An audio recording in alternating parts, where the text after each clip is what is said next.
This is the sport of curling, originally introduced to Scotland by Flemish immigrants. Now, I must say, there is a huge controversy in reference to this, because there's been a debate going on for years about who actually created the sport of curling, the Flemish or the Scottish.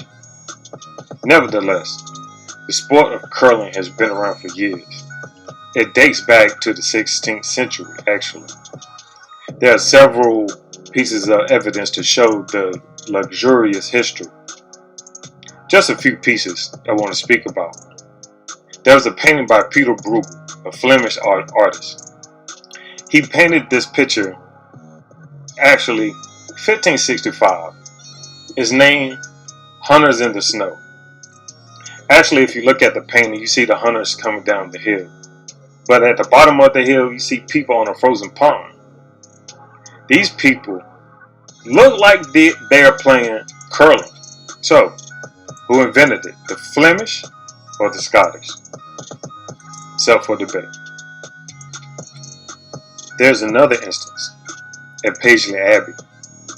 There's actually documentation by John McQuinn. He was a notary at Paisley Abbey. He recorded the first actual competition, the first game of curling, back in February 1540. The competition was between two men. The first individual was a monk at Paisley Abbey. His name was John Slattery. The second individual was Gavin Hamilton. These individuals played the very first game of curling.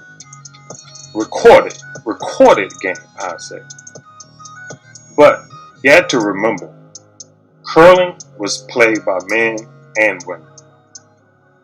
And women, back in those days, when they played curling, they wore boots with heels, long skirts, heavy coats, thick sweaters, and of course, thick hats also.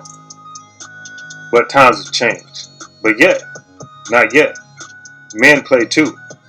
They played in their dress shoes or hard bottoms, and they wore knickers or knickerbockers. They also wore paperboard hats or newsboard hats. But as times evolve, things do change. So, let's move on and take a look at the new look of curling outfits.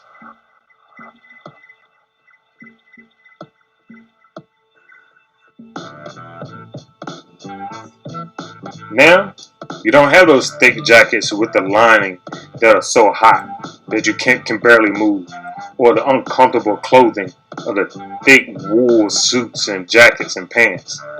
But you have things that, like uniforms that are less bulky, that are form-fitting. For instance, there's a material, a fiber called lycra. This lycra garment is formed with the body as it moves, as they throw the rock, as they sweep. Also, you got to think about the shoes. They have different soles now, gripper and slider soles. They help out with the curler delivery and the sweeping of the surface. Also, you got to think about the game has evolved and changed tremendously. It's no longer played outside. National and international competitions are played inside, basically so they can control the temperature of the ice. Also, no more of those witch type brooms. It's brushes now.